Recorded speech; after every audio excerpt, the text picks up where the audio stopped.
Salut, j'espère que tu vas bien. Donc aujourd'hui, on va parler de carburateur. Donc tu as vu, j'ai changé d'endroit parce que là, dans le garage, ça fait un peu froid. Donc voilà, là on est au chaud, on est bien. Je vais te donner tout simplement mon avis sur ces carbus, qu'est-ce que ça vaut, etc. Voilà, à tout de suite. J'ai de tout, j'ai des carbus de marque, j'ai des carbus chinois. C'est un 17.5 qui vient d'AliExpress. Je vais te dire déjà les petites différences qu'il y a. Déjà avec un PHBG normal. Alors c'est parti.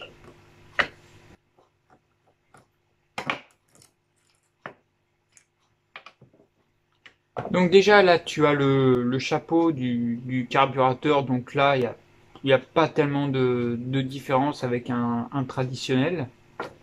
Le ressort. Alors le ressort d'origine il est pas fait pareil. Il a pas la même couleur ni la même forme. Voilà, celui-là, on dirait qu'il est un peu plus bombé et l'autre, il est vraiment droit et un peu plus fin légèrement. Après, ça change pas grand-chose, je t'avouerai. Donc déjà, là, la grosse différence, c'est que tu as le boisseau ici. Il n'y a pas de coupe de marqué. Donc ça peut être une coupe 30 ou 40 ou 50, voilà, etc. Alors là, on dirait que c'est une coupe vraiment qui a l'air énorme, je dirais au moins 50-55 facile.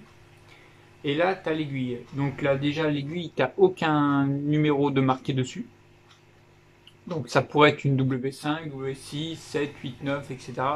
Donc là, vu la forme, c'est plutôt entre du 6 et du 7, hein, c'est assez fin ici. Une petite modif que j'ai dû effectuer parce que j'ai vu que ça n'allait pas au niveau de la jonction du starter. Donc là, on voit que le plein de joint a été rectifié. Bon, j'ai rectifié à la lime, hein, y a rien de... C'était pas bien fini, ça avait des petits dépôts de métal, ça faisait des petites bosses. Donc moi, je me suis dit, je vais mettre tout ça à plat, et voilà.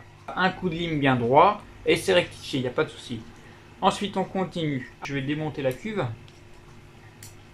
Alors, déjà, au niveau du joint, ça change pas. Voilà. Au niveau des flotteurs, pareil. Alors là, ce qu'il y a de bien, c'est que les différents gicleurs sont marqués dessus. Donc ça, c'est une bonne chose. Hein. Là, c'est un gicleur de 55 au niveau du starter. Au niveau du gicleur principal, bon, je l'ai changé parce que j'étais trop pauvre. Voilà. Au niveau du gicleur de richesse, de ralenti, donc j'étais à 45. Voilà. Donc là, la différence n'est pas là. Alors, la différence, elle est là.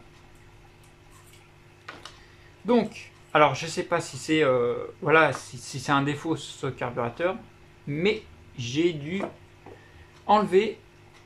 Alors là, je ne sais pas si vous allez voir quelque chose, mais je ferai une photo justement. Au niveau du pointeau, il y avait des dépôts de caoutchouc. J'ai gratté avec un cutter jusqu'à libérer vraiment la surface pour pas être emmerdé. Voilà. Et là, j'ai retrouvé un débit vraiment bien. Je t'ai parlé des flotteurs, donc je t'ai fait une photo. Au niveau finition, donc comme je te dis, une petite rectification à la ligne qui prend 2 minutes. Voilà, ici. Donc tu verras que ici, pareil, il y aurait moyen de faire un petit débavurage aussi sur le vrai Dell'Orto, mais c'est moins grave, on va dire, que sur celui-là. On peut parler des autres finitions. On voit les traces de moulure sur le carburateur. Donc là, c'est le vrai Dell'Orto que je tiens. Il y en a un petit peu. Bon, c'est pas méchant, ça n'empêche pas de rouler. Voilà. Donc, au niveau des réglages, qu'est-ce qu'on peut dire au niveau des réglages? Alors, au niveau des réglages, ça va être étonnant, mais je trouve que c'est plus facile à régler avec celui que j'ai payé 10 € sur un site chinois que le vrai PHBG. Alors maintenant que j'ai fini avec ces deux carbus, je vais te parler des autres carbus. Je te les ai déjà présentés sur une vidéo qui s'appelle 21 et 24 PWK.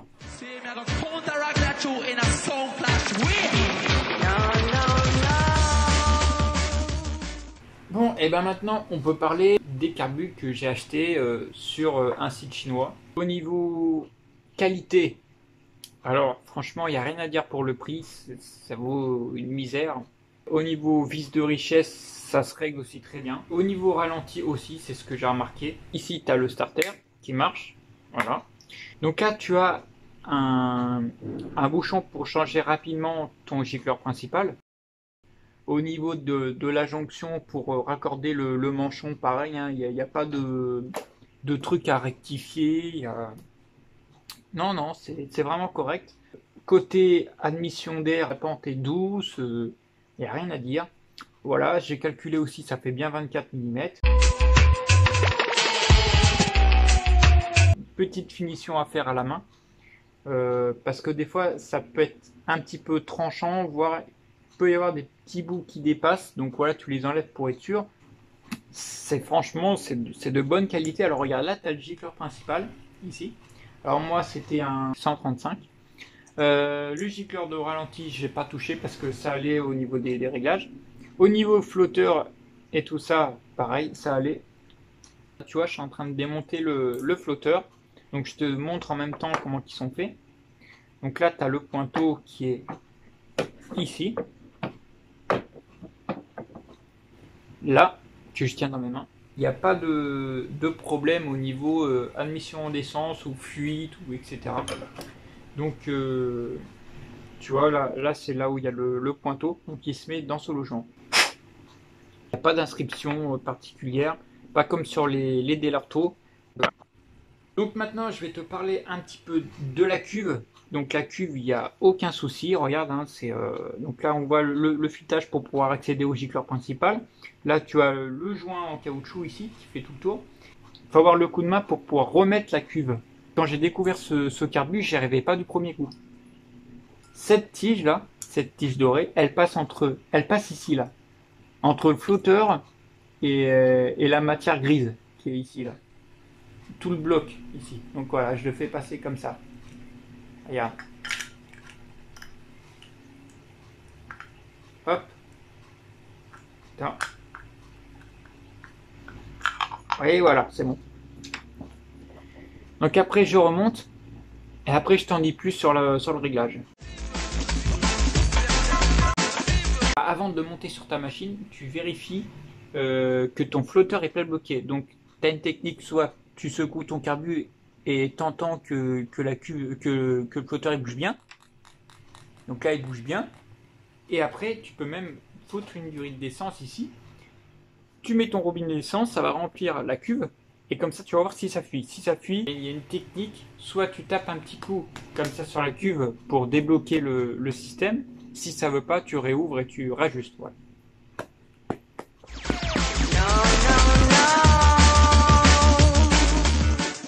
Donc maintenant, on va parler des performances de ce carbu, des réglages, etc. Alors, les réglages.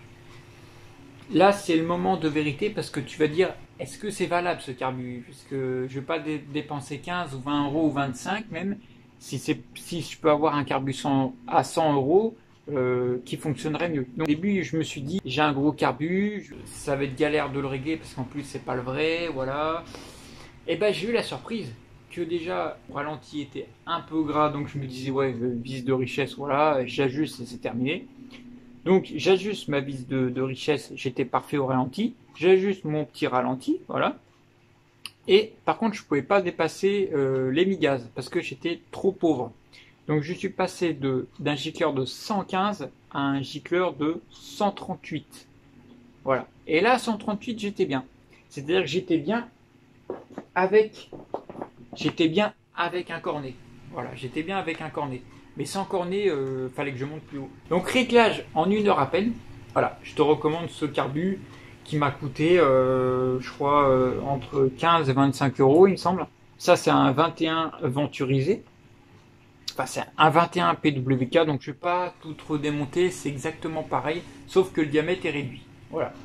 Alors, j'ai fait un comparatif avec les carbus par rapport à un PHVG, par rapport à un 21. Donc, là, tu vois bien qu'il y a un Venturi, ici. Là, il n'y a pas de venturi. C'est classique. C'est carré. Voilà. Donc, je gagne en démarrage avec le PWK. Je gagne plus en réactivité qu'avec le PHBG. Et en plus, il fait moins de bruit. C'est ça qui est dingue quand même. C'est que ce carbu-là fait moins de bruit, le PWK. Celui-là, il fait du bruit. Il y a un claquage. Malgré qu'il soit réglé, il y a un claquage, ça fait beaucoup plus de bruit. Celui-là, il en fait moins. C'est cool. Alors, je pense que ce genre de carbu, si tu as un pot long, si tu cherches beaucoup les régimes, oui, prends celui-là. Par contre, si tu as un usage, on va dire, plus classique, tu cherches juste du couple à mort, voilà, prends celui-là.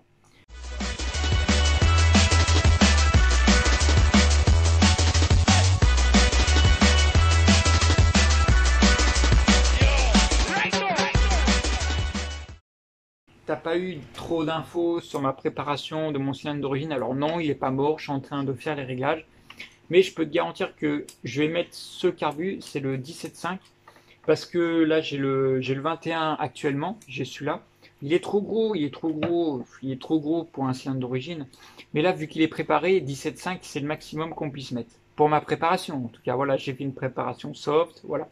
Ouais, alors donc là, je vais te donner un petit complément d'information sur les réglages que je suis en train de faire. Donc là, tu vois très nettement la courbe jaune. C'est mon kit 46 que j'avais avant. Donc là, tu vois, entre le jaune et l'orange, la différence. Donc c'est surtout au niveau du couple, la reprise et même de la vitesse que tout se joue. Donc là, j'ai exactement le même pot d'échappement.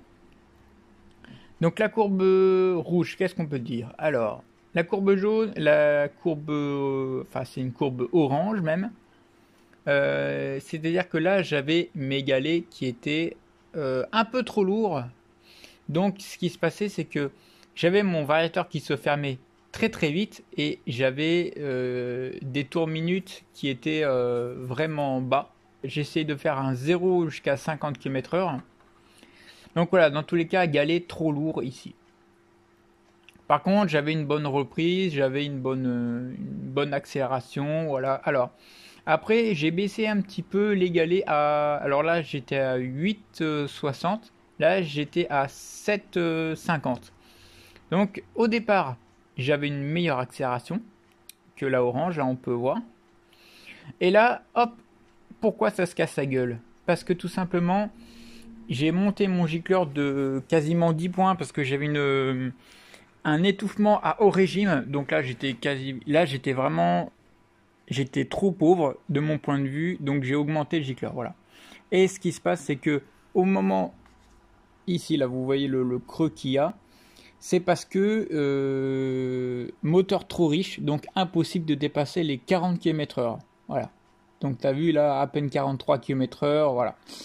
Donc, là, je t'ai dit un petit peu ce que j'en pensais, c'était avec un pot serpentin, donc ça favorise énormément l'accélération. Donc j'ai plutôt, par rapport à mon kit 46 et ma préparation, franchement, je suis très content de l'accélération qu'il y a, sachant que mon but, c'est quand même dépasser les... Mon but, ce serait d'arriver au moins à 75 km/h, parce que là, j'ai une vitesse d'environ 60, mais comme c'est un moteur préparé, ça déteste les pots serpentins. C'est-à-dire que vu que c'est un petit moteur, il faut que ça prenne du régime. Alors que le pot serpentin, lui, il travaille plutôt dans les bas régimes. Donc c'est accordé au gros kit, au kit couple surtout. Voilà, donc là, tu as un élément de réponse. Donc là, cette courbe, donc là, tu as vu que c'était trop gros. Le gicleur trop gros, donc là c'est en bleu, donc là avec des galets de 6,5. Le moteur est pénalisé, il avance plus. Donc après alors j'avais aussi le gicleur de ralenti gros à 50, j'ai baissé à 45, ça va nettement mieux. Et gicleur à 98, donc là tu vois la différence, poignée en coin jusqu'à 50 km/h, sachant que là j'ai refait une autre prise, j'ai baissé encore à un gicleur de 96. Mais je pense que c'est vraiment le pot qui brille, hein, parce que je n'arrive pas du tout à avoir de vitesse. Donc là, je suis en train de faire mes derniers réglages variateurs. parce que je n'ai pas la full plage, si tu veux. J'en ai qu'une moitié. Donc là, tu peux voir que le creux y est plus. Mais je sentais quand même que c'était un peu riche. Donc là, j'ai une carburation qui est au top et qui répond à tous les niveaux. J'espère que ce petit comparatif t'aura plu. Et moi, je t'invite à laisser un message en commentaire, à me contacter si tu as des questions. Tu peux mettre un pouce bleu, voilà. Et je t'invite à t'abonner à ma chaîne pour avoir plus de vidéos parce que ça me motive grave.